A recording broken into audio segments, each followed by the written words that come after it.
Fala pessoal, beleza? Eu sou Léo Macedo e hoje eu vou fazer uma intro bem rápido porque o vídeo ficou enorme, você já deve ter visto aí na barrinha do YouTube. Então, o vídeo de hoje é uma continuação, entre aspas, do vlog que eu fiz com o Gui Delfrate e com o Ruberdeck. Se você ainda não viu, vou deixar aqui no card, você vai lá assistir e volta e vê esse vídeo aqui, beleza? Só que eu descobri que o vídeo de hoje ficou muito maior do que eu esperava, então eu vou dividir em duas partes, tá? Hoje vai sair a primeira, logo sai a segunda. Espero que você goste, já deixa um like que eu sei que o vídeo ficou muito legal. Se você não gostar, tudo bem, não tem problema não, tira o like depois quando acabar o vídeo. Se inscreva no canal, não esquece de me seguir nas redes sociais que eu sempre aviso lá quando tem vídeo novo. E é isso, fica com o vídeo aí que eu acho que você vai gostar. Falou!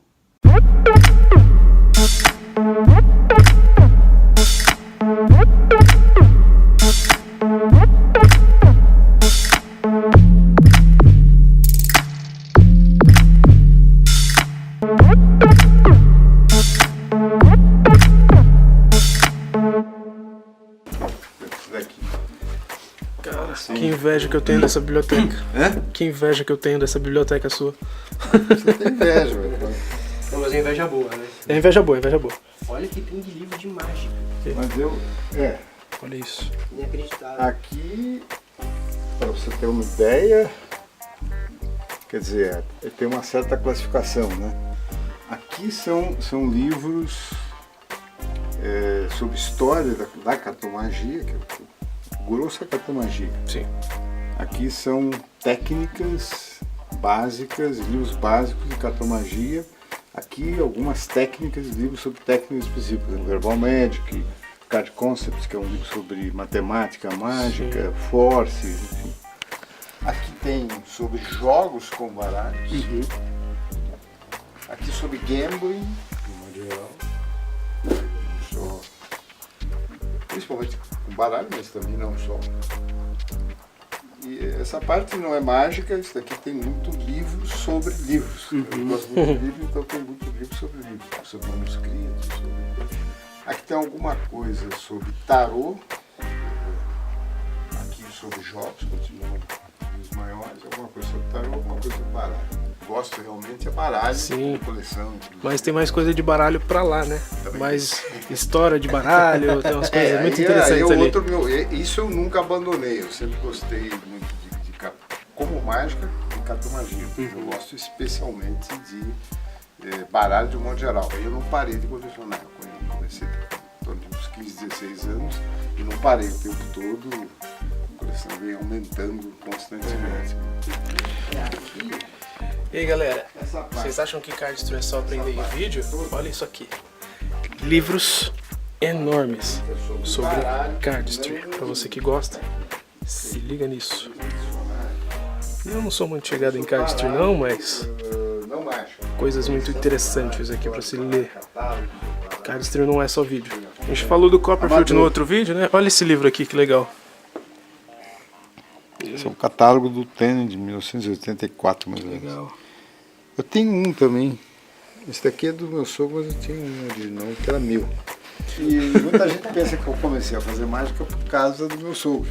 Mas não, na verdade foi o contrário. Eu conheci o meu sogro tinha a minha mulher, a filha dele, que era mais ou menos da minha idade, eu acabei namorando e casando com ela.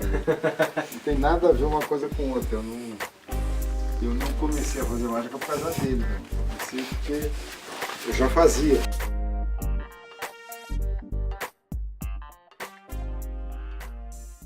O cara não pode ter a noção de que você está usando algum artifício tecnológico daquele, senão o efeito mágico desaparece. Como desaparece uma série de efeitos mágicos. Sim. Você tem que criar alguma coisa que seja realmente impossível de ser feita. Essa eu acho que é a meta que todo mágico deveria ter. O resto, o que você usa mais ou menos tecnologia, mais ou menos coisa, eu acho que é detalhe. A gente tá falando de mágica e tecnologia. Eu vou até deixar isso aqui longe, porque tem gente que fala assim, não, porque seu celular tá escutando o que a gente tá conversando. Tem gente que tem essa seria maluca. Foi mais ou menos essa hora. Porque na terça-feira passada, às vezes eu tenho isso, sabe coisa de mágico que acha que, principalmente mentalista, de pensar em alguma coisa e achar que aquilo tem algum significado em algum momento, né? E na terça-feira passada era mais ou menos umas 5 e pouquinho, não lembro exatamente que horas que era.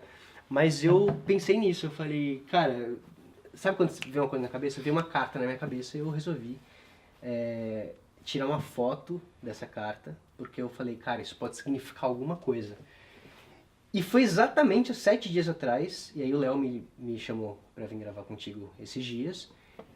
E eu falei, cara, será que tem alguma coisa a ver? E foi na terça-feira, mais ou menos essa hora, pode ser que tenha alguma coisa a ver.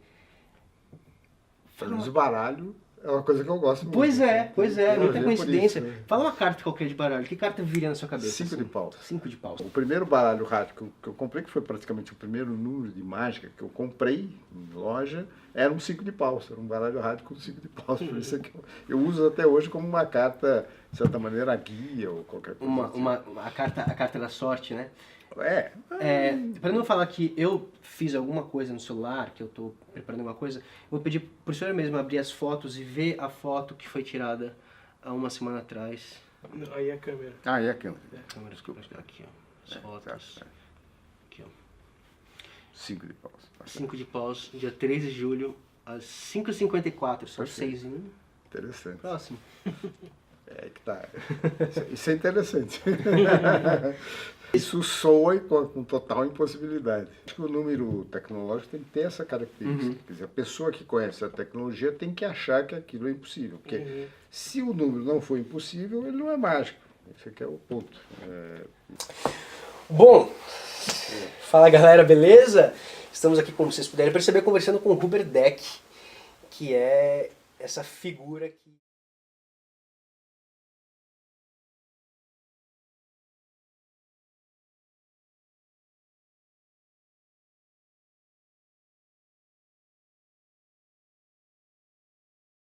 É um panorama realmente dos números de baralhos. Aqui mostra um pouco a origem do baralho. Se a gente pergunta de onde veio o baralho na verdade veio de um conjunto, um jogo praticado pelos mamelucos.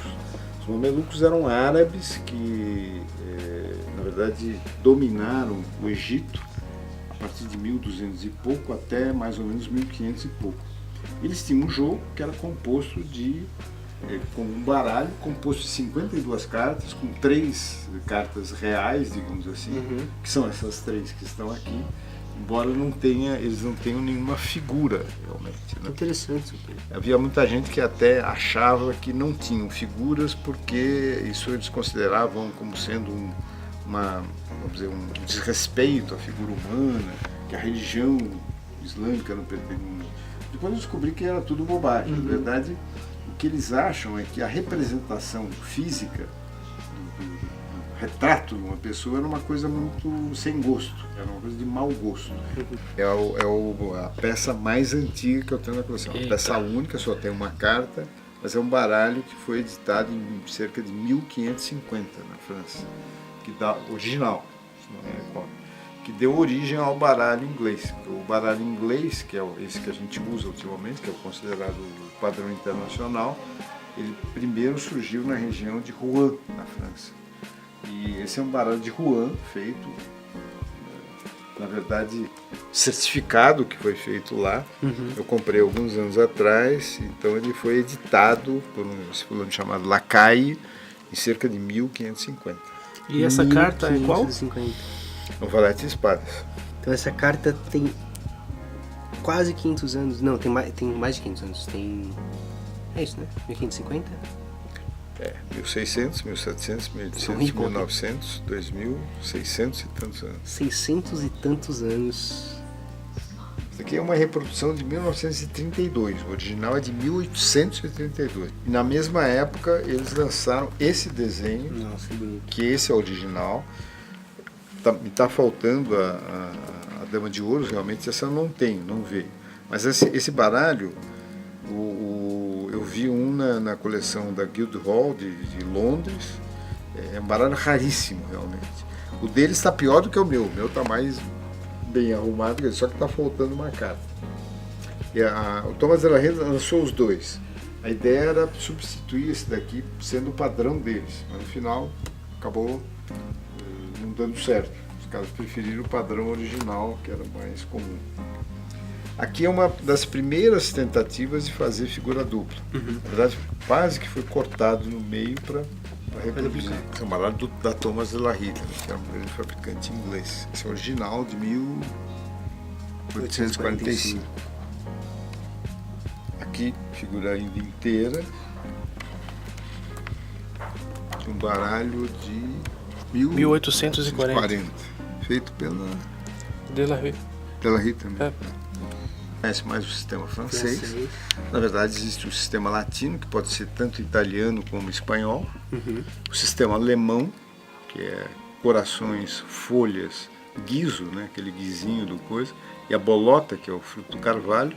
E o sistema suíço, que é parecido com o alemão, mas na verdade, ao invés do coração, ele tem um escudo, ao invés da folha, é uma flor, e tem o guizo e a bolota.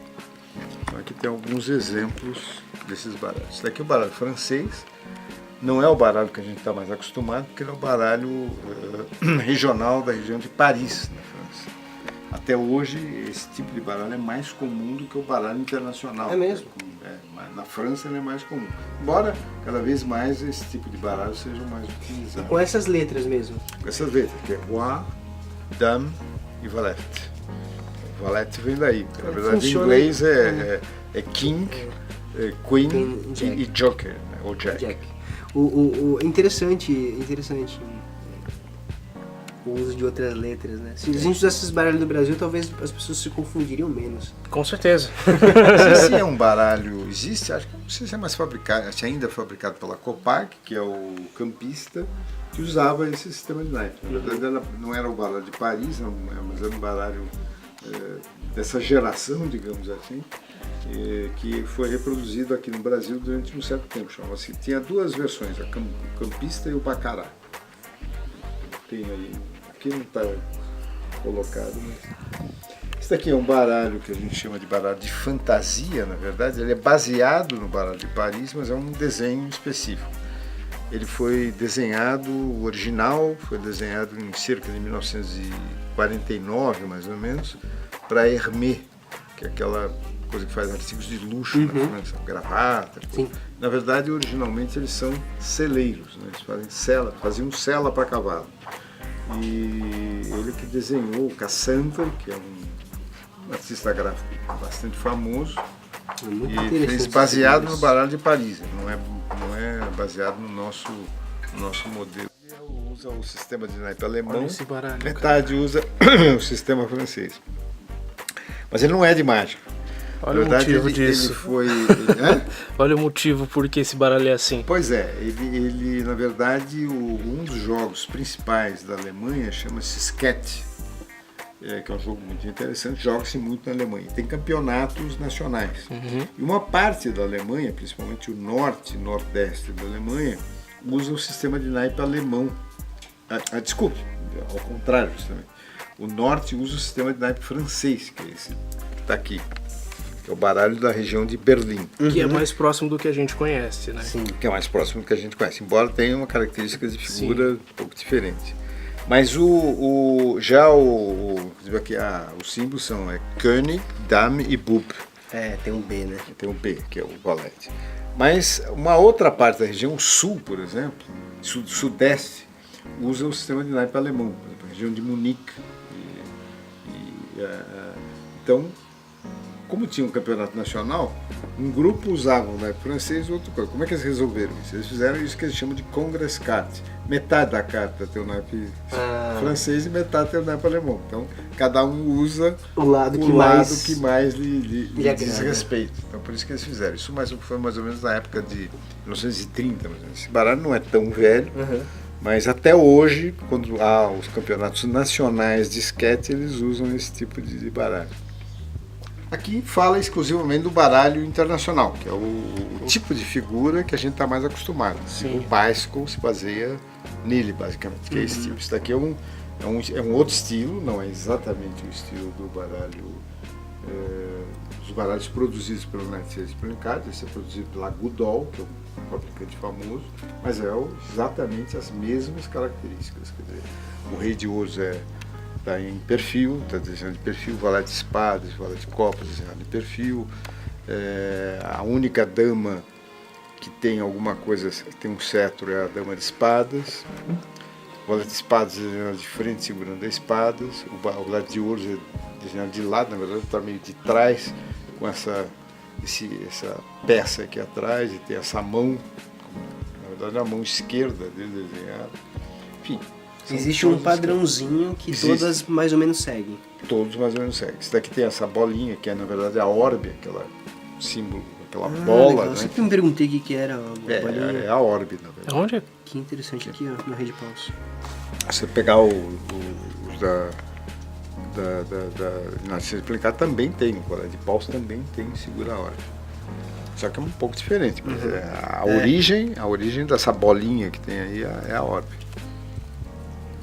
Bolete de copa, o rei de copas tem essa, como se fosse alguns chamam até de o rei suicida, né? Que está enfiando a espada. Na verdade não está enfiando. O original ele tinha um machadinho segurando. Então isso aqui mostra o que é o baralho internacional. Tem um as de espada especial. E por que em algumas tem 2 índices e outras não?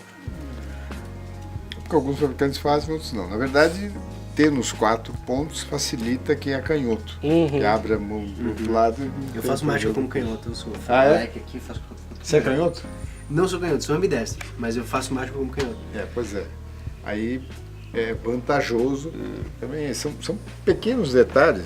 Na verdade, esse é o que eu chamo de tipo 1, que é a distribuição original.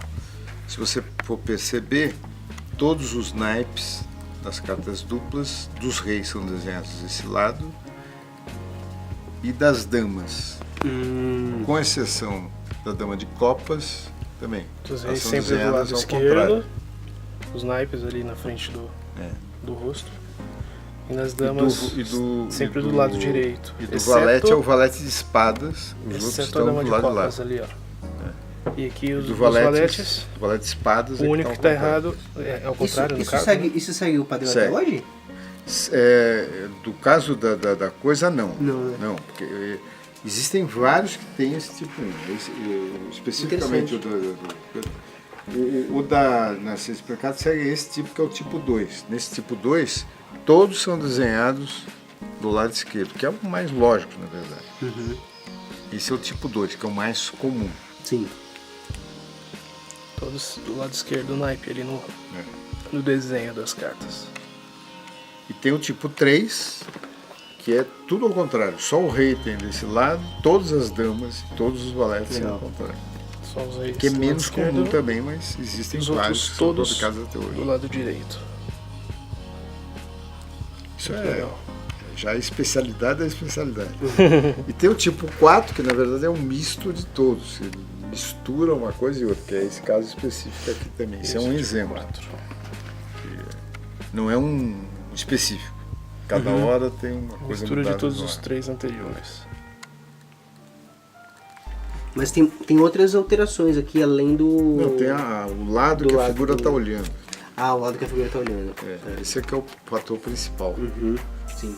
Não a posição dos naipes. A posição dos naipes, todos eles estão na posição na esquerda.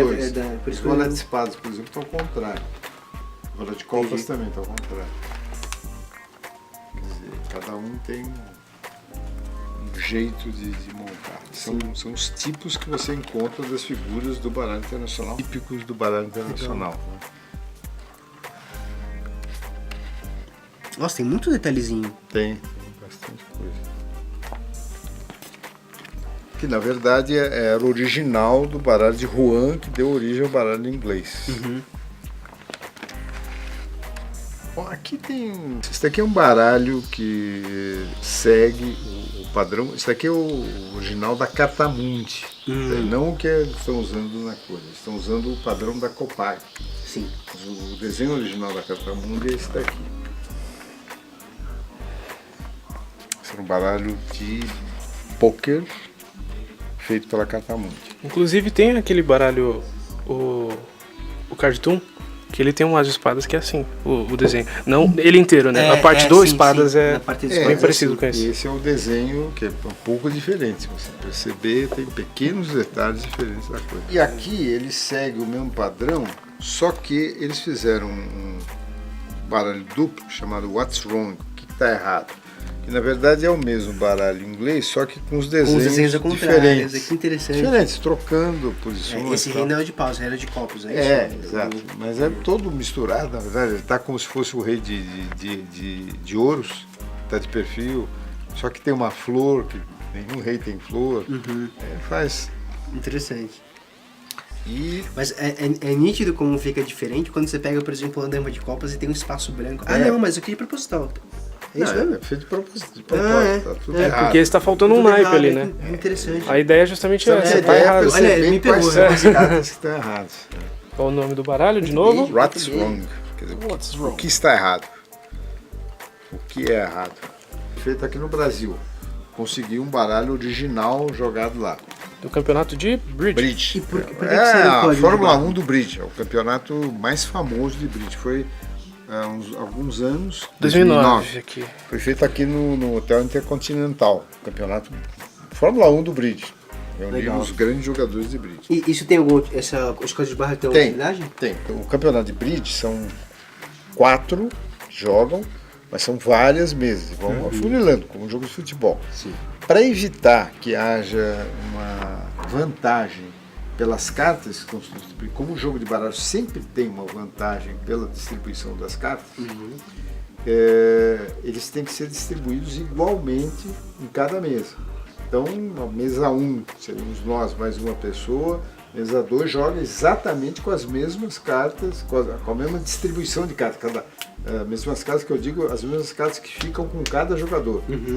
A outra mesa 2, a 3, a 4, são as mesmas cartas. Então o fator sorte desaparece, Sim. porque você está medindo realmente a capacidade que cada um tem de fazer o contrato, né, o número de vases que ele contratou originalmente, que é a base do jogo de bridge.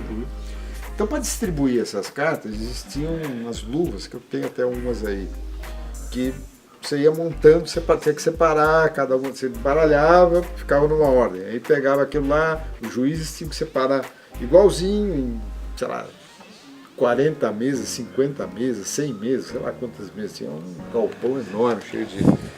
Tem que montar exatamente igual, cada um na mão.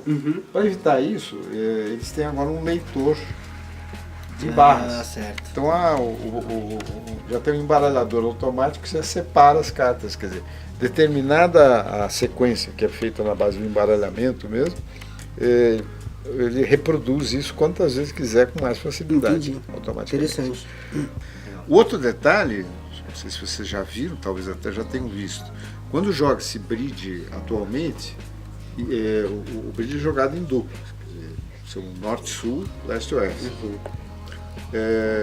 Eu posso eventualmente passar sinais para o meu interlocutor. A base do bridge é relativamente simples.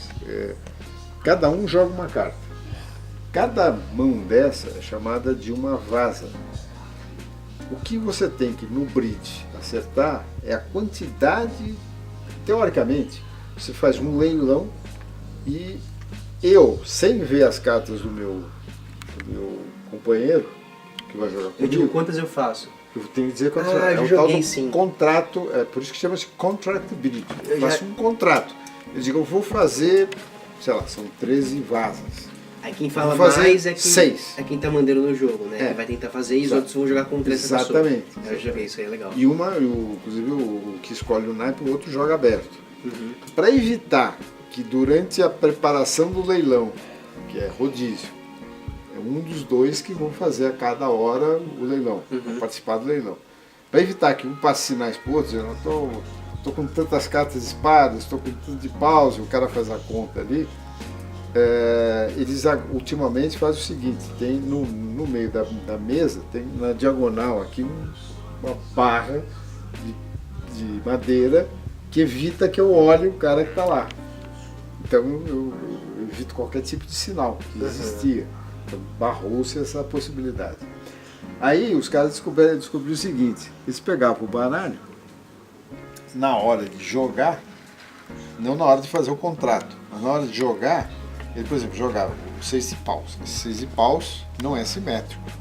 Eu posso colocar ele assim, ele tem coisa, eu posso colocar ele assim. E aí eu consigo passar um sinal dizer pro cara o que está acontecendo, quantas cartas eu tenho de paus, para ele saber o que ele joga, se ele joga mais baixo, se ele joga mais alto, aí durante o jogo. Para evitar isso, eles fizeram, os baralhos oficiais atualmente são todos simétricos. Não interessa se você colocar ele assim, Sim. se colocar assim. São todos simétricos. Interessante, bem interessante. Engraçado ali no paus que não tem O paus não tem o aquele cabo da flor, cabinho, né, do caso. então ele fica. Você tem um baralho todo, né? E não tem também, por exemplo, o 7 de pau. Os 7 sempre são 3 e 3. Aqui não. A distribuição é de tal forma feita que não dá ideia. E quando o naipe já é simétrico, de fato, essa simetria. Então, tanto faz você olhar a carta de um lado ou do outro, exatamente a mesma coisa. Muito legal. Então, para o campeonato oficial de coisa, esse é o baralho oficial. De modo que evite essa coisa. Bem legal. Esse aqui é uma edição de 1930. 1930, Jogam 4 pessoas, a pessoa joga uma carta e os outros 3 têm que, se tiverem, acompanhar o mesmo naipe. Certo. Então, às vezes é confusão, o cara jogar uma carta de espada, o cara jogar uma paus e tal. Quando você erra isso, é chamado no jogo de revoke. O cara fez um revoke, ele jogou a carta errada. Ele tinha a carta de espada, mas jogou paus, por exemplo, ou ouro de copas. Então, para evitar isso, como na década de 1930 o bridge era um jogo muito comum, eles bolaram esse baralho em que os naipes têm cores diferentes, quer dizer, amarelo, branco, verde e vermelho. Então você não confunde muito. Esse baralho é chamado de no revoke. Então o sucesso também é relativo. Porque eu acho que faz parte do jogo o erro, né? Sim. Eventualmente até assim. Olhando assim de perto, dá pra ver a texturização da carta, que é bem semelhante com o que a gente tem hoje, né, do baralho. Ele tem essa coisa preta. Tanto que aquele foco baralho deixa eu que a minha mulher desenhou, o foco é tudo preto, mas aquilo foi por uma questão de contraste.